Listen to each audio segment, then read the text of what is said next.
So in this video, I'm going to be talking about what typical contract timelines are when you are selling your mobile home park. Aside from that, I'll also tell you some common things you should look out for as far as timing and certain stipulations in the contract, because there's a variety of markers that'll say whether someone's a real buyer, if they're a wholesaler trying to flip the contract, or if someone overall is just taking advantage of you and it's not actual market rate on what that contract should be. Before we get into the video, Armand Violi, MHPValue.com. We do free evaluations on your mobile home park. So if you were thinking about selling, don't leave money on the table. Head over to the website, sign up for your free evaluation, and we'll take care of you. So topic of this video, like I mentioned, typical contract timelines. So a lot of you mobile home park sellers, you're getting approached by a lot of cold callers. And if you haven't sold a mobile home park in 5, 10, 15 plus years, you probably aren't familiar with what are typical terms in a contract. Contract typically has one thing, earnest money deposit that is still refundable, a due diligence or inspection period timeline that's typically around 45 days, sometimes as short as 30, but 45 is more typical. After the end of the due diligence or inspection period, some call it, it goes into either a financing contingency period or closing period, and usually those run concurrent or sometimes separate, give or take. But regardless, that's typically somewhere between 15 and another 45 days. I would say 15 to 30 days on that closing timeline is standard. So to summarize that, most contracts happening today usually have, from contract signing, they have 5 days to make earnest money deposit. Then you have a period where they're waiting for due diligence documents, which starts the inspection period or due diligence period. So if it ends up taking you 3 weeks to get them the info they need, obviously they're not going to start the timer on the contract, so to speak. Once earnest money deposit's made and the requested due diligence documents were dialed in, standard, like I said, 45 days. Important thing is that, one, the earnest money deposit is still refundable through due diligence, because that is their timeline to make sure that everything with the park is verified and they want to move forward with the transaction. Like I said, typically 45 days. One important thing you need to look out for, if someone's starting with an unusually long inspection period, like 60 days plus, to me that's sometimes, I would say that's a marker of someone being a wholesaler who is trying to flip your contract and profit and essentially steal equity from you. The game of wholesaling and assigning contracts, what it's supposed to be for is you technically really want to buy the property.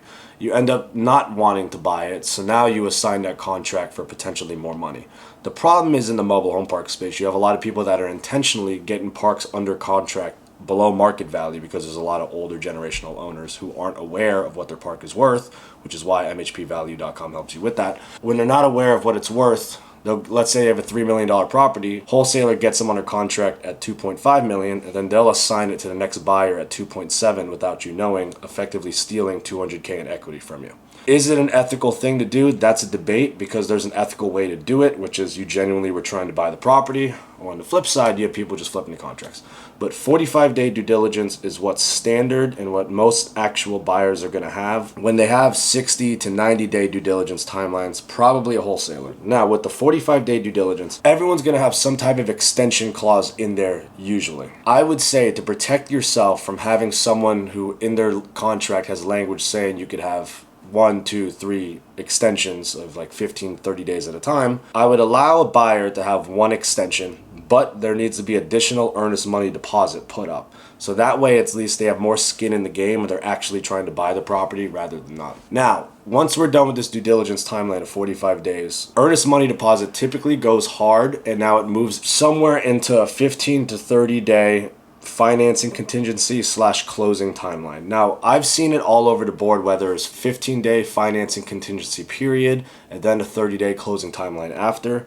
Sometimes I've seen it's 15 and 30, but they run concurrently, so essentially another 30 days. Pretty much what's happening is the deposit is going hard after due diligence, and then financing contingency gives them an out and still get refunded if their lender is not going to finance them on the property. And then once they're past financing contingency, the money's fully hard. It's non-refundable until closing. And again, that's typically 15 to 45 days after the initial 45-day due diligence period. And like I said, I think 15 to 30 days is more common, but I've seen it 45.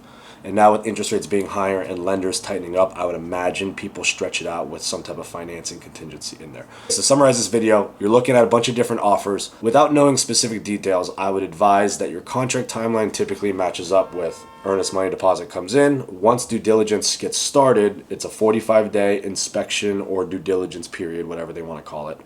And then typically closing after the end of due diligence should be within 30 days, sometimes as high as 45 and sometimes as low as 15. Hope this video helped you guys out. If you had any more questions about selling your mobile home park, then you should head over to MHPValue.com. Let me evaluate your park for you so that way you know exactly what it's worth and you can make an accurate decision in the market whether you want to sell it now or hold on to it, sell it later. If you want to reach out direct, you could also contact me at contact@mhpvalue.com or call or text me 561-596-8487. Thank you.